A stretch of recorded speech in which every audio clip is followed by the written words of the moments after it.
Hello friends, welcome to our channel competitive exam मंत्रा।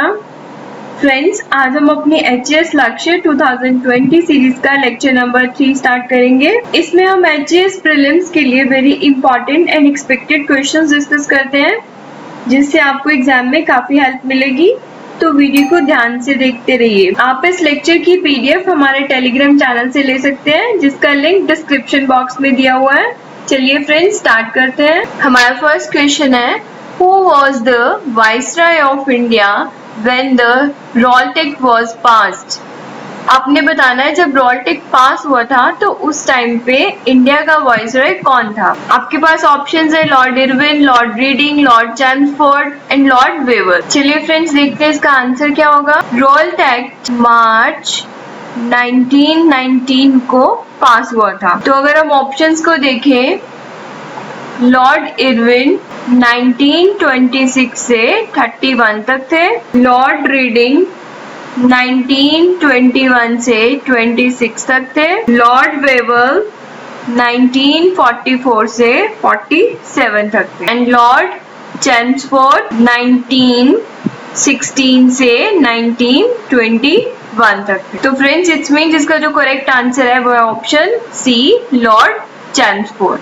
चलिए friends, अब Raoult act के बारे में देखते हैं कि जो 1919 का टाइम था, इस टाइम एक तरफ ब्रिटिशर कॉन्स्टिट्यूशनल रिफॉर्म्स लेकर आए थे, जिसे मॉन्टेग्यू रिफॉर्म्स या फिर गवर्नमेंट ऑफ इंडिया एक्ट 1919 के नाम से भी जाना जाता है। बट दूसरी साइड पर उन्होंने मार्च 1919 में रॉल्ट एक्ट पास कर दिया था।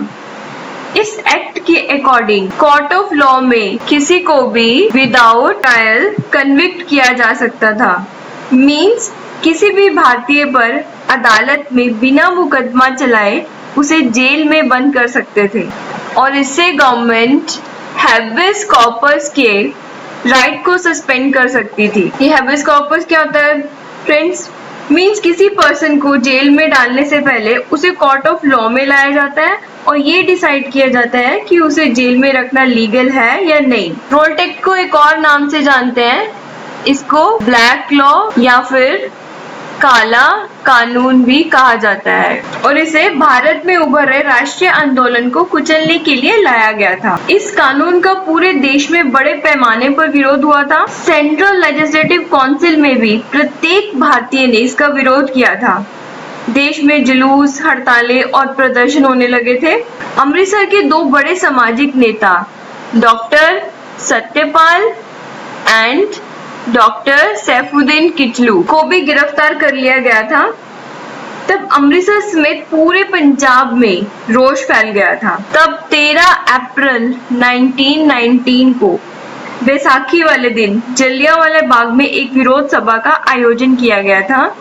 यह सभा पीसफुल तरीके से चल रही थी, बट जनरल डायर ने इन लोगों पर गोली चलाने के आदेश दे दिए थे, जिसमें एटलीस्ट 379 लोग मारे गए थे और इस दिन को भारतीय इतिहास में ब्लैक डे के नाम से मनाया जाता है। फ्रेंड्स, ये इंसिडेंट 13 अप्रैल 1919 को हुआ था, तो 2019 में इसको 100 इयर्स हो गए थे। तो ये इम्पोर्टेंट भी है, इसके रिलेशन में आप सारे फैक्ट्स अच्छे से कीजिए। चलिए नेक्स्ट क्वेश्चन देखते हैं। The Montagu Chelmsford report was prepared on the basis of, आपके पास ऑप्शंस हैं, the Indian council act 1909, government of India act 1919, government of India act 1935, the Indian independence act 1947। Friends, इसका जो आंसर है वो है option B, the government of India act 1919। Montagu Chelmsford reforms होते 1919 में लाए गए थे, जिन्हें मॉन्टफोर्ड रिफॉर्म्स भी कहते हैं। ये रिफॉर्म मॉन्टेग्यू चैम्सफोर्ड रिपोर्ट में आउटलाइन किए गए थे और यह रिपोर्ट 1918 में प्रिपेयर की गई थी और इसी के बेसिस पे गवर्नमेंट ऑफ इंडिया एक्ट 1919 बना था। चलिए फ्रेंड्स, डिटेल में डिस्कस करते हैं। मॉन्टेग्यू कौन थे? मॉन्टेग्यू उस टाइम पे secretary of state for India थे और चैम्सफोर्ड उस टाइम वाइसरॉय थे, जो 1916 से 1921 तक रहे थे। अब ये मॉन्टफोर्ड रिफॉर्म्स का सबसे इम्पोर्टेंट पार्ट जो था वो था introduction of diarchy at provincial level. Diarchy means rule of two. Rule of two means एक साइड पे एग्जेक्टिव काउंसलर्स थे और दूसरी साइड्स पे पॉपुलर मिनिस्टर्स थे। एग्जेक्टिव काउंसलर्स को कौन हेड करता था?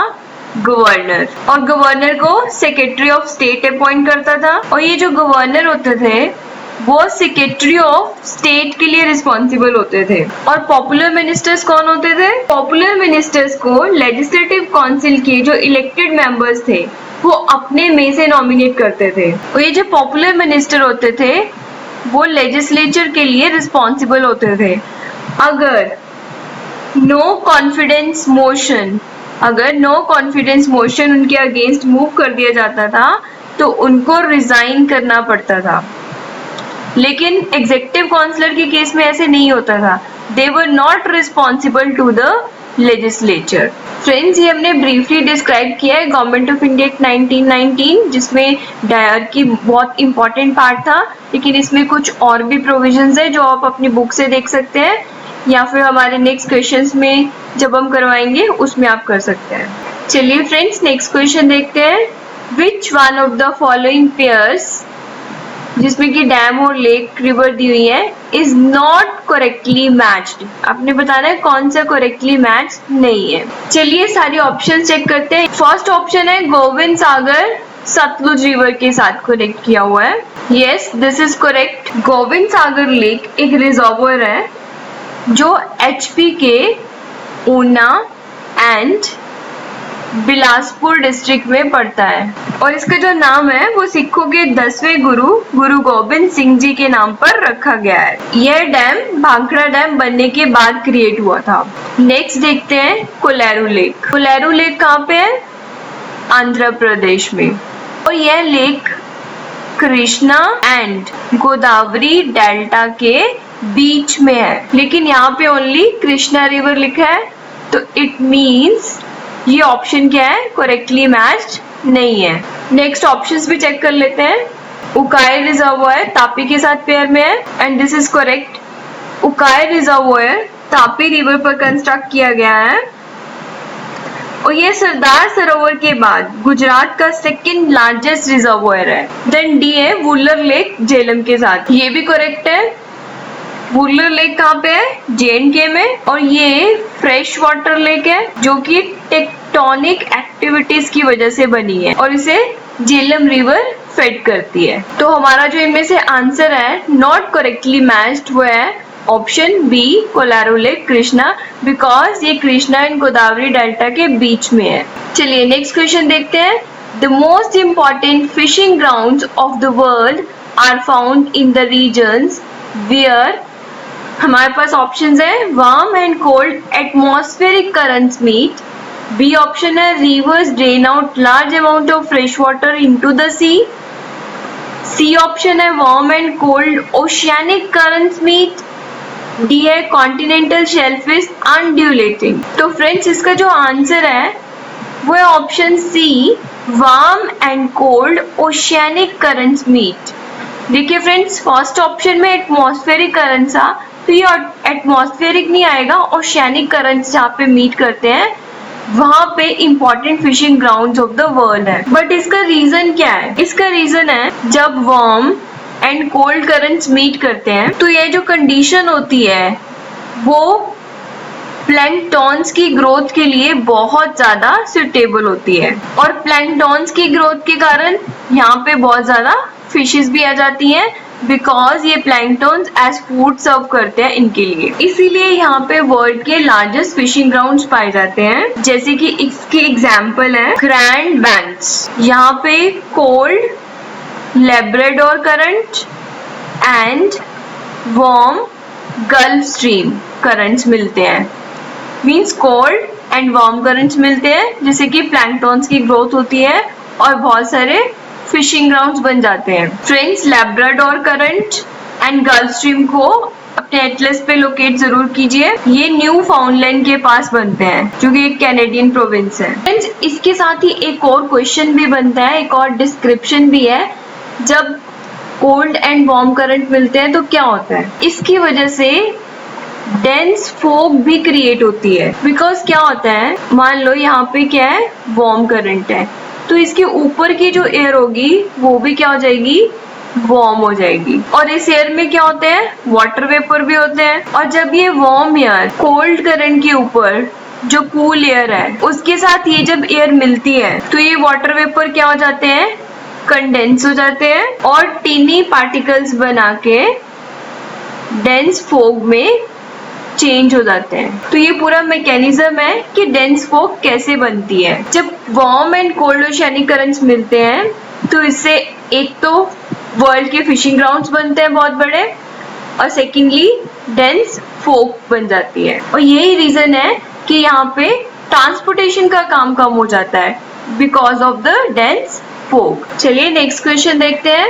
विच of the following is or are unique characteristics of equatorial forest. आपने बताना है इक्वेटोरियल फॉरेस्ट के कैरेक्टरिस्टिक्स कौन से हैं। चलिए डिस्कस करते हैं कि इसके कैरेक्टरिस्टिक कौन कौन से होते हैं। Equatorial forest means near the equator, और इक्वेटर पे सनलाइट जो है वो डायरेक्ट पड़ती है। एक तो यहाँ पे हैवी रेनफॉल होती है, एवरेज टेम्परेचर भी हाई होता है और मॉइस्चर कंटेंट भी बहुत ज्यादा होता है, और इसी वजह से यहाँ पे बायोडाइवर्सिटी भी बहुत ज्यादा रिच होती है। तो जहाँ पे इक्वेटोरियल फॉरेस्ट पाए जाते हैं वो कंडीशन काफी सुटेबल होती है बहुत बड़े बड़े ट्रीज के लिए। तो यहाँ पे टॉल ट्रीज पाए जाते हैं। चलिए अब हम चेक करते हैं हमारी options. First is presence of tall, closely set trees with crowns forming a continuous canopy. Yes, this is correct because यहाँ का environment suitable है tall trees के लिए और वो बहुत ज्यादा closely set होते हैं और continuous way में लगे होते हैं। Second option है coexistence of a large number of species. ये सभी हमने डिस्कस किया है कि जो बायोडाइवर्सिटी होती है वो काफी रिच होती है यहाँ पे। तो फर्स्ट ऑप्शन भी करेक्ट है, सेकेंड ऑप्शन भी करेक्ट है। Third is presence of numerous variety of epiphytes. ये भी ऑप्शंस करेक्ट है फ्रेंड्स। एपिफाइट्स क्या होते हैं, वे ट्रीज की जो ब्रांचेस होती हैं उनके ऊपर रहते हैं और ये अपना जो न्यूट्रिएंट्स है वो सॉइल से नहीं लेते बल्कि एयर एंड वाटर से लेते हैं, जैसे कि फर्न्स, लाइकेंस एक्सेट्रा। तो हमारा आंसर क्या होगा, 1 2 3 तीनों ही ठीक है, तो हमारा आंसर होगा ऑप्शन डी। चलिए नेक्स्ट क्वेश्चन देखते हैं। Which one of the following is not a site for in situ method of conservation of flora. Friends, method of conservation में एक हम डिस्कस करते हैं इन सीटू और एक डिस्कस करते हैं एक्स सीटू।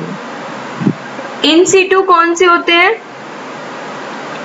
जिसमें स्पीसीज को उनके नेचुरल हैबिटेट में ही कंजर्व किया जाता है। जैसे कि आप एग्जाम्पल में क्या मान सकते हैं, नेशनल पार्क्स। एक्स-सीटू में क्या होता है, जहाँ बायोलॉजिकल डाइवर्सिटी को नेचुरल हैबिटेट्स के आउटसाइड प्रिजर्व किया जाता है, मींस उनका नेचुरल हैबिटेट नहीं होता है। इसकी एग्जाम्पल है जू। तो अब ऑप्शन में चेक करते हैं in situ method of conservation इनमें से कौन सा नहीं है। First is biosphere reserve.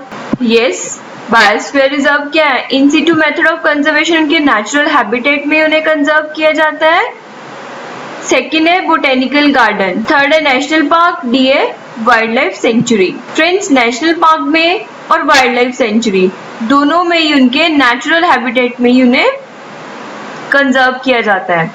तो हमारा जो आंसर है वो क्या है, ऑप्शन बी बोटेनिकल गार्डन, जहाँ पे बायोलॉजिकल डाइवर्सिटी को उनके नेचुरल हैबिटेट से आउटसाइड प्रिजर्व किया जाता है। चलिए नेक्स्ट क्वेश्चन देखते हैं।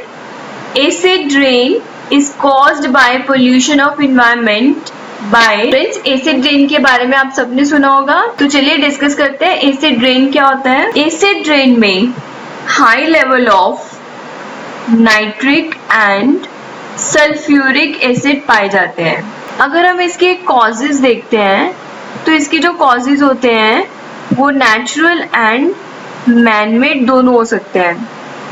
नेचुरल एग्जाम्पल जैसे कि chemicals released from the volcanoes, लेकिन बेसिकली एसिड रेन के लिए मैनमेड एक्टिविटीज रिस्पॉन्सिबल है और इसका जो सबसे बड़ा रीजन है वो है burning of the fossil fuels. इसके अलावा फैक्ट्रीज एंड ऑटोमोबाइल से भी केमिकल्स रिलीज होते हैं जिसकी वजह से एसिड रेन होती है। बर्निंग ऑफ फॉसिल फ्यूल से sulphur dioxide, and nitrogen dioxide atmosphere में रिलीज होते हैं। और ये जो पोल्यूटेंट होते हैं वो water, oxygen and other substances से रिएक्ट करके सल्फ्यूरिक एंड नाइट्रिक एसिड बनाते हैं। और जब ये रेन वाटर के साथ मिल जाते हैं तो उसे क्या बोलते हैं? एसिड रेन कहते हैं। इनका मेजर एडवर्स इम्पैक्ट ये है कि ग्राउंड लेवल ओजोन बनाते हैं जो कि हमारे लिए बहुत ज्यादा हार्मफुल है, बिकॉज ओजोन स्ट्रेटोस्फीयर में बेनिफिशियल होती है लेकिन नियर द ग्राउंड ये काफी हार्मफुल होती है। तो फ्रेंड्स चलिए चेक करते हैं इसका आंसर क्या होगा। ए ऑप्शन है carbon dioxide and nitrogen, B है carbon monoxide and carbon dioxide, C है ozone and carbon dioxide, D है nitrous oxide and sulphur dioxide. तो बताइए इसका आंसर क्या होगा?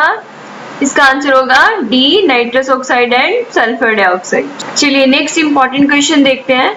Photochemical smoke is a resultant of the reaction among, आपके पास 4 ऑप्शंस आपको बताना है, इसमें करेक्ट ऑप्शन कौन सी है। चलिए देखते हैं कि फोटोकेमिकल स्मोक होता क्या है। फर्स्ट हम चेक करते हैं कि स्मोक क्या होता है। Smog is equal to smoke plus fog. Smog में सूट पार्टिकल्स होते हैं जैसे कि smoke, sulphur dioxide, nitrous oxide and other components. तो फोटोकेमिकल स्मोक कैसे फॉर्म होती है? जब जो पोल्यूटेंट्स होते हैं जैसे कि नाइट्रस ऑक्साइड्स, ऑर्गेनिक कंपाउंड्स, ये जब रिएक्ट करते हैं together in the presence of sunlight and ozone gas form होती है एज अ सेकेंडरी पोल्यूटेंट। तो फ्रेंड्स फोटोकेमिकल स्मॉग में किसकी रिएक्शन हो रही है? Nitrous oxide, organic compounds and साथ में क्या बन रही है? ओजोन गैस बन रही है। This is everything is under the presence of sunlight. तो अगर हम इसके ऑप्शन में देखें, A option NO2 nitrous oxide, O3 and peroxy acetyl nitrate जो कि एक ऑर्गेनिक कंपाउंड है, इनकी reaction in the presence of the sunlight. तो फ्रेंड्स ये फर्स्ट ऑप्शन ही करेक्ट हो गई। अगर हम बाकी की ऑप्शंस को एनालाइज करें तो इसमें कार्बन मोनोऑक्साइड दिया है जो कि रिएक्शंस में हमने कहीं नहीं लिखा, अगेन ये भी गलत है। और अगर ये देखें high concentration of NO2 O3, यहाँ भी कार्बन मोनोऑक्साइड दिया है, ऑल्सो ये इवनिंग में दिया हुआ है, लेकिन हमें क्या चाहिए? In the presence of sunlight. तो हमारा जो करेक्ट आंसर है वो क्या? Option A. फ्रेंड्स आप ओजोन के बारे में भी याद रखना, ओजोन एक ग्रीन हाउस गैस है जो ग्राउंड लेवल पे काफी हार्मफुल होती है लेकिन स्ट्रेटोस्फीयर में इसकी बहुत ज्यादा इंपॉर्टेंस होती है। और ये बेसिकली अर्बन एरियाज में होती है बिकॉज यहाँ पे लार्ज नंबर ऑफ ऑटोमोबाइल्स होते हैं जिससे कि नाइट्रस ऑक्साइड की एमिशन होती रहती है और यह फोटोकेमिकल स्मोक रिएक्शन में पार्टिसिपेट करता रहता है। Friends this is the important question, इसको अच्छे से कर लेना। चलिए नेक्स्ट क्वेश्चन देखते हैं। Lichens which are capable of initiating ecological succession even on a bare rock are actually a symbiotic association of. Lichens के बारे में पूछा है हमसे। लाइकन एक स्टेबल सिम्बायोटिक एसोसिएशन है between a fungus and algae, और इनके बीच में क्या होती है? सिम्बायोटिक एसोसिएशन जो कि म्यूचुअली बेनिफिटेड होती है। Fungus can not prepare their food because of lack of chlorophyll. तो फिर क्या होता है? जो एल्गे हैं ये फोटोसिंथेसिस कर सकते हैं, फोटोसिंथेसिस के थ्रू ये फूड प्रिपेयर करते हैं और ये फूड फंगाई को प्रोवाइड करते हैं। लेकिन एल्गी को क्या फायदा होता है फंगस से? फंगस जो है वो water, nutrients, vitamins etcetera algae तक पहुंचाता है, तो दोनों को ही इसका फायदा होता है। लाइकेंस जो है वो सिम्बायोटिक एसोसिएशन है एल्गी एंड फंगाई की, तो ऑप्शन बी जो है वो करेक्ट आंसर है। तो आप इसे LAF लैब से याद रख सकते हैं। लाइकेंस किसके बीच में? एल्गी एंड फंगाई के बीच में सिम्बायोटिक एसोसिएशन होती है। चलिए नेक्स्ट क्वेश्चन देखते हैं। Which of the following is the chief characteristic of mixed farming? Friends, it's very easy question. ये 7th और या 8th की NCERT में मिल जाएगा। तो आपको बताना है मिक्स्ड फार्मिंग का मेन कैरेक्टरिस्टिक कौन सा है। तो मिक्स फार्मिंग क्या होता है? मिक्स फार्मिंग है ग्रोइंग ऑफ क्रॉप्स होता है plus raising of live stock. Crops जैसे कि व्हीट वगैरह ग्रो की जाती है और लाइव स्टॉक जैसे कि कैटल वगैरह भी फील्ड में रखे जाते हैं। This is called as the mixed farming. तो चलिए ऑप्शन चेक करते हैं। Cultivation of both cash crops and food crops, no, ये ऑप्शन गलत है। Cultivation of 2 or more crops in the same field, no, ये भी मिक्स फार्मिंग नहीं है। Rearing of animals and cultivation of crops together, yes, this is the correct option, means livestock भी है इसमें और cultivation of crops भी हो रहा है, so this is our answer। चलिए next question देखते हैं। The gas used in the artificial ripening of green fruits, friends आप सबको पता होगा कि फ्रूट्स को आजकल आर्टिफिशियली राइप कर देते हैं, तो उसके लिए कौन सी गैस यूज की जाती है? तो हमारे पास जो ऑप्शंस दी गई हैं वो है acetylene, ethane, hydrogen, carbon dioxide. तो इसका जो आंसर है वो है option A, acetylene. Acetylene gas जो है वो कैल्शियम कार्बाइड से लिबरेट होती है। इसमें क्या होता है, कैल्शियम कार्बाइड जब मॉइस्चर से मिलता है तो एसिटिलीन गैस प्रोड्यूस कर देता है। बट फ्रेंड्स ये जो गैस है वो कैंसर कॉजिंग एजेंट है और इसके अलावा इसकी वजह से बहुत सारी प्रॉब्लम्स क्रिएट होती हैं, जैसे कि failure of kidney, brain etcetera. तो according to FSSAI means food safety and standard authority of India, acetylene gas is not permitted for the ripening of fruits. One thing और डिस्कस करते हैं कि naturally ripening of fruits कैसे होता है। Friends, plants में एक नेचुरल गैसियस हार्मोन इथाइलिन पाया जाता है जो फ्रूट्स की राइपनिंग में हेल्प करता है और उसे सिंथेटिकली भी प्रोड्यूस किया जा सकता है। तो इसी फॉर्म को अभी यूज करते हैं, आर्टिफिशियल राइपनिंग के लिए भी यूज करते हैं, बट एसिटिलीन गैस परमिटेड नहीं है। चलिए आज का नेक्स्ट क्वेश्चन देखते हैं। Consider the following pairs. One side पे हमें विटामिन दिए हुए हैं और राइट हैंड साइड पे डेफिशिएंसी डिसीज दी हुई है। फर्स्ट है vitamin C, means vitamin C की कमी के कारण क्या होता है, स्कर्वी। तो हमने देखते हैं ये करेक्ट है या नहीं है। स्कर्वी क्या होता है, condition of the journal weakness, anaemia और गम डिसीजेज वगैरह की कंडीशन होती है और ये ड्यू टू विटामिन सी की डेफिशिएंसी की वजह से होता है। सो हमारा जो फर्स्ट ऑप्शन है वो करेक्ट है। सेकेंड इज विटामिन डी की कमी के कारण क्या होता है, रिकेट्स, ये भी ऑप्शन करेक्ट है। रिकेट्स क्या होता है, rickets is the softening and weakening of bones in the children. तो जो विटामिन डी और कैल्शियम है वो बहुत ज्यादा इंपॉर्टेंट है for the children to develop strong and healthy bones. Next option देखते हैं third, vitamin E, night blindness. This is incorrect because night blindness जो है वो डेफिशिएंसी ऑफ विटामिन ए की वजह से होती है। तो हमारा जो आंसर बनेगा, करेक्ट जो पेयर दिए हुए हैं वो है फर्स्ट एंड सेकेंड, तो हमने करेक्टली मैच चूज करने थे, तो हमारा आंसर बन गया option A, 1 and 2 only. Next question is again very important. The function of heavy water in a nuclear reactor is to slow down the speed of neutrons, B increase the speed of neutrons, C cool down the reactor, D stop the nuclear reaction। Nuclear reactor में जो heavy water होता है वो as a neutron moderator act करता है, means it slow down the speed of neutrons. ये neutrons की speed को स्लो कर देता है। तो इसका बेनिफिट क्या होता है, इसका बेनिफिट ये होता है कि जो चेन रिएक्शन होती है वो कंटिन्यू रहती है एंड फिजन रिएक्शन चलती रहती है।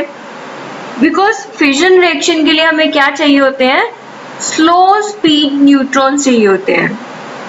अगर न्यूट्रॉन्स फास्ट होते हैं तो यूरेनियम के जो आइसोटोप्स हैं वो इन्हें एब्जॉर्ब कर लेते हैं और फिजन रिएक्शन कंटिन्यू नहीं रहती। जबकि रिएक्टर में हमें क्या चाहिए, फिजन रिएक्शन कंटिन्यू चाहिए। लेकिन हैवी वाटर के केस में क्या होता है, जो लार्ज ड्यूटेरियम एटम्स होते हैं वो फास्ट जो न्यूट्रॉन्स को क्या कर देते हैं, स्लो कर देते हैं, और जो हमारी चेन रिएक्शन जो हमें चाहिए होती है वो कंटिन्यू रहती है। सो इसीलिए न्यूक्लियर रिएक्टर में हैवी वाटर यूज किया जाता है। चलिए नेक्स्ट क्वेश्चन देखते हैं। This is again very important question from the examination point of view.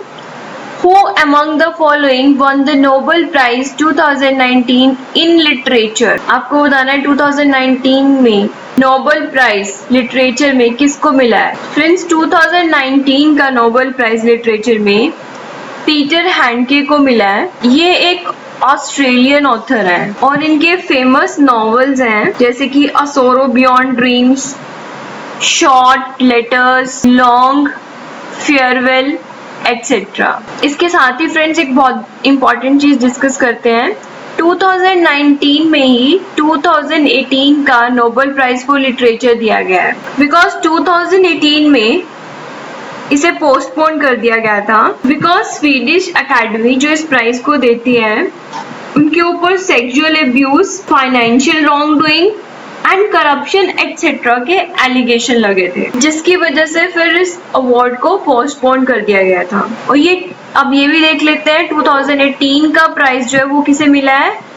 ये मिला है ओल्गा टोकरज़क को। उन्हें यह अवार्ड नैरेटिव इमेजिनेशन के लिए मिला है। इसके अलावा लास्ट ईयर भी उन्हें अपने वर्क फ्लाइट्स के लिए मैन बुकर इंटरनेशनल प्राइज भी मिला था। She is the 15th woman to win and she belongs to Poland. तो फ्रेंड्स 2019 के साथ आप 2018 का भी सारा डाटा याद रखिए। चलिए नेक्स्ट क्वेश्चन देखते हैं। Which of the following is the state animal of Andaman and Nicobar islands. तो इसका जो करेक्ट आंसर है वो है ऑप्शन बी ड्यूगोंग, जिसे कि सी काऊ भी बोलते हैं। फ्रेंड्स ड्यूगोंग जो है वो बहुत इंपॉर्टेंट है, ये यूपीएससी में भी पूछ चुके हैं इसके बारे में क्वेश्चन।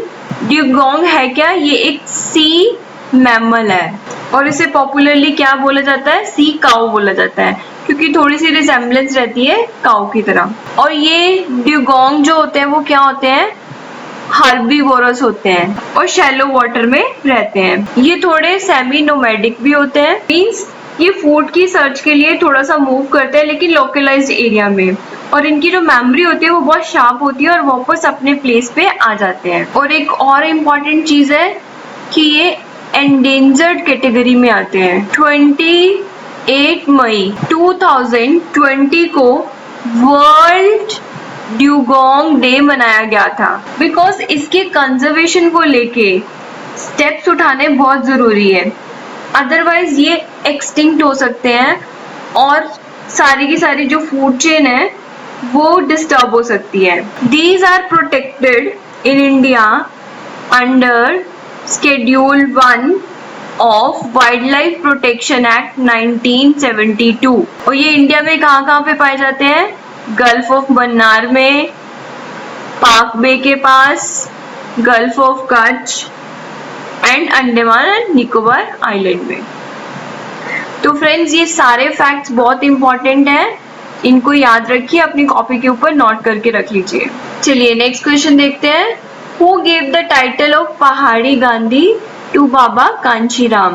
बाबा कांचीराम को पहाड़ी गांधी का टाइटल किसने दिया? इसका जो करेक्ट आंसर है वो है जवाहरलाल नेहरू। जवाहरलाल नेहरू ने बाबा कांचीराम को पहाड़ी गांधी का टाइटल दिया था।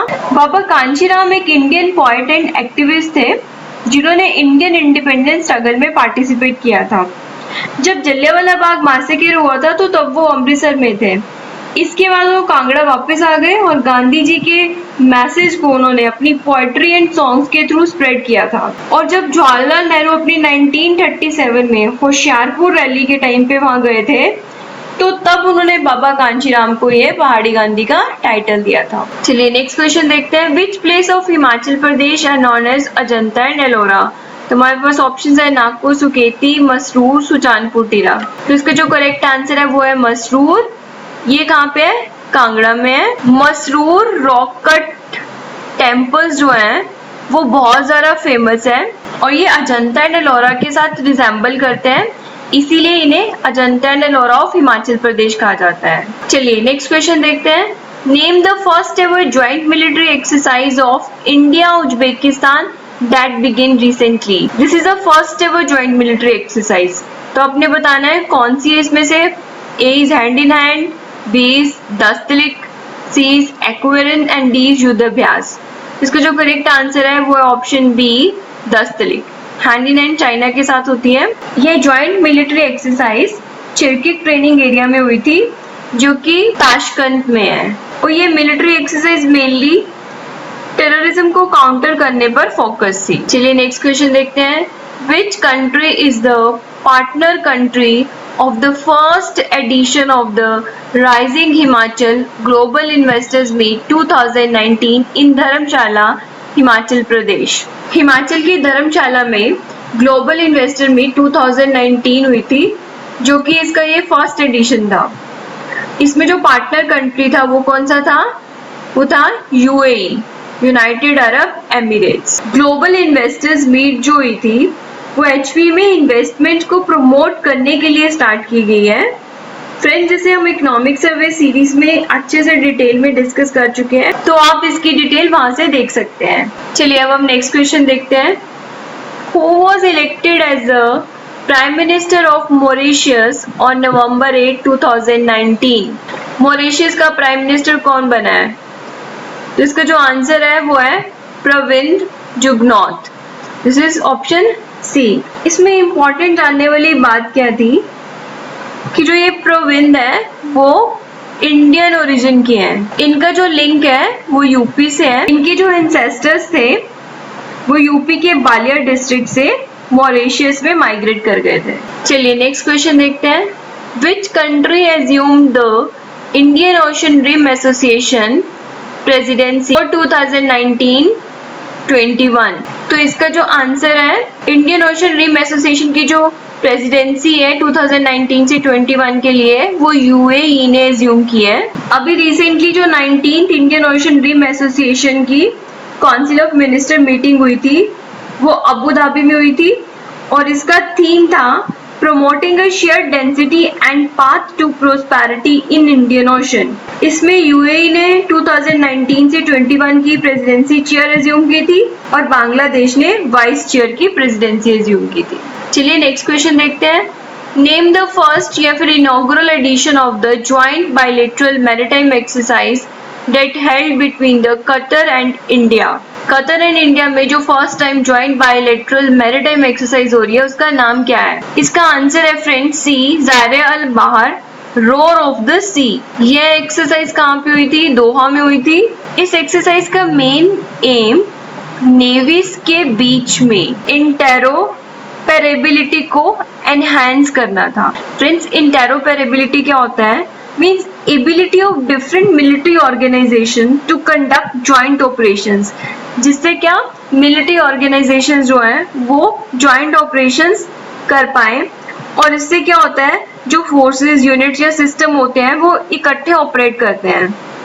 इससे वो शेयर कर सकते हैं प्रोसीजर्स, एक दूसरे का इंफ्रास्ट्रक्चर एक्सेट्रा, और इजीली एक दूसरे के साथ कम्युनिकेट कर सकते हैं। ऐसा करने से क्या होता है? एफिशिएंसी इंक्रीज होती है और जो डुप्लीकेशन ऑफ वर्क है वो भी डिक्रीज हो जाता है। तो फ्रेंड्स, ऐसे क्वेश्चंस आ ही जाता है कि कौन सी बायलैटरल एक्सरसाइज किस किस के बीच में हुई है। तो जितनी भी एक्सरसाइज फुल ईयर में हुई है वो आपने सारी ध्यान में रखनी है, कौन सी एक्सरसाइज कौन कौन से कंट्री के बीच में है और उनका क्या नेम है। तो चलिए फ्रेंड्स, आज की वीडियो यहीं पे स्टॉप करते हैं। पढ़ते रहिए, खुश रहिए, ऑल द बेस्ट।